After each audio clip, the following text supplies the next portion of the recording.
Selamat pagi, saudara yang dikasih Tuhan. Selamat bertemu pagi ini dengan channel YouTube GKI Cakra Solo. Marilah Bapak Ibu, sebelum kita merenungkan firman Tuhan pada pagi ini, kita datang kepada Tuhan di dalam doa. Mari kita berdoa.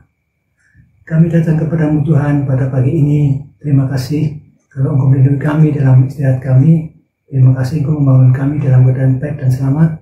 Kami hendak menyisihkan waktu bagimu untuk merenungkan firman-Mu. Kiranya Engkau menolong kami, supaya kami boleh untuk melihat karya Tuhan dalam pagi ini, dengan firman yang tidak kami gumulkan dan kami dengarkan. Kepadamu kami serahkan waktu ini ke dalam tangan-Mu. Tuhan ampuni dosa kami, agar kami lebih baik untuk dapat menyimak firman-Mu di pagi ini. Dalam nama-Mu, Tuhan kami Yesus Kristus, kami berdoa. Amin. Ibu Bapak yang dikasih Tuhan Yesus Kristus, firman Tuhan pada pagi ini akan kita renungkan dari kitab Ibrani 8 ayat yang ke-7. Ibrani 8 ayat yang ke-7. Yang demikian, nats kita akan saya bacakan. Ibrani 8 ayat yang ke-7. Sebab sekiranya perjanjian yang pertama itu tidak bercacat, tidak akan dicari lagi di tempat untuk yang kedua. Ibu Bapak yang dikasih Tuhan Yesus Kristus, tema renungan kita pagi ini adalah janji setia. Bapak Ibu yang dikasih Tuhan Yesus, dalam liturgi kebaktian pemberkatan dan peneguhan pernikahan tentu ada bagian janji mempelai. Bagian ini merupakan kesempatan bagi kedua mempelai untuk menyatakan janjinya kepada pasangannya yang disaksikan oleh pendeta dan seluruh anggota jemaat yang hadir. Dalam janji yang diucapkan itu, masing-masing menyatakan akan tetap setia, bahkan sampai maut memisahkan mereka. Bapak Ibu yang dikasih Tuhan Yesus Kristus, jika dicermati lebih jauh, sebenarnya janji yang diucapkan itu bukan janji kepada pasangannya. Bukan janji kepada pasangannya yang saat itu ia ingin nikahi saja. Tetapi yang lebih utama adalah kepada Tuhan. Jadi masing-masing secara sadar kala itu untuk mengikat perjanjian dengan Tuhan dan dengan pasangannya. Perjanjian itu dimaksudkan untuk memperjelas relasi di antara kedua pihak. Selain itu, perjanjian dimaksud juga untuk membangun kesetiaan di antara pihak-pihak yang terkait, yakni perjanjian antara Tuhan dan umatnya, manusia. Dalam perjanjian yang lama, Tuhan Allah mengikat relasi dengan umatnya melalui hukum Taurat, dengan harapan bahwa umat akan senantiasa setia kepada Tuhan.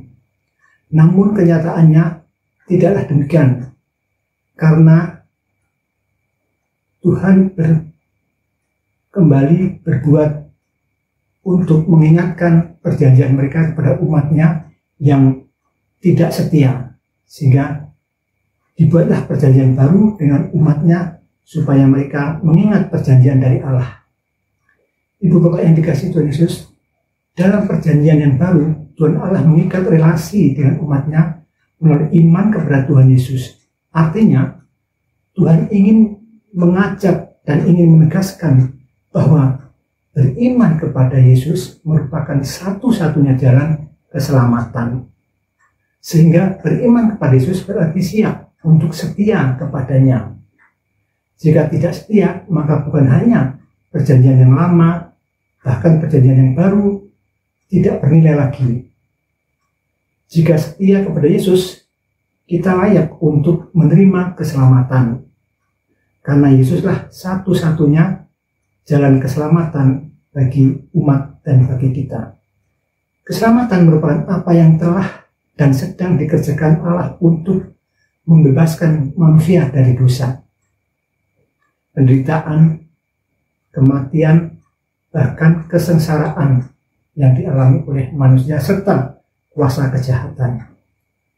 Bapak Ibu yang dikasih Tuhan Yesus Kristus, saat ini kita sedang mempersiapkan diri menyambut kelahiran Yesus di dunia dan di dalam hidup kita.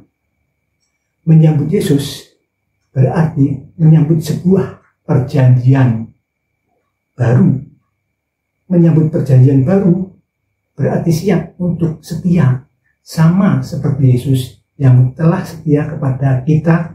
Demikian juga kita harus terus setia kepadanya. Marilah kita mempersiapkan diri untuk tetap setia di dalam menyambut kehadiran Yesus melalui Natal yang akan kita masuki di dalam minggu-minggu Advent 3 hari lagi ini. Kiranya firman Tuhan memberikan pengertian dan kekuatan kita untuk tetap setia akan janji Tuhan. Amin. Kita berdoa. Terima kasih Tuhan, kami diingatkan bagaimana hidup kami telah diikat oleh janji-Mu, janji yang menyelamatkan, janji yang membuat kami hidup mengalami kedamaian dan ketentraman.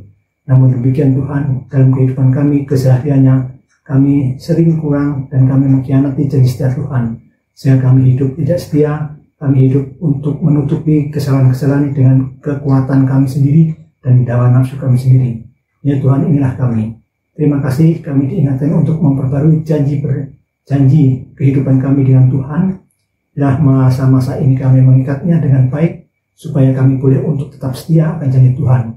Janji mulia dan pasti dalam kehidupan kami yang telah kami alami dan kami nikmati hari ini, yaitu kesetiaan kasih Tuhan selalu ada dalam kehidupan kami. Adalah janji yang telah Engkau nyatakan kepada kami.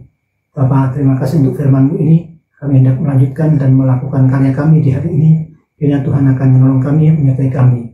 Inilah doa kami dan ampuni dosa kami, agar kami lebih baik layak untuk dalam mengadakan relasi yang indah dan setia tetap akan janji-janji-Mu. Doa ini kami pinta dalam nama-Mu, Tuhan kami Yesus Kristus. Amin. Setialah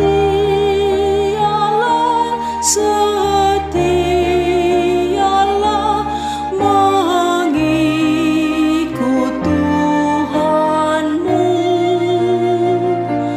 bersaksilah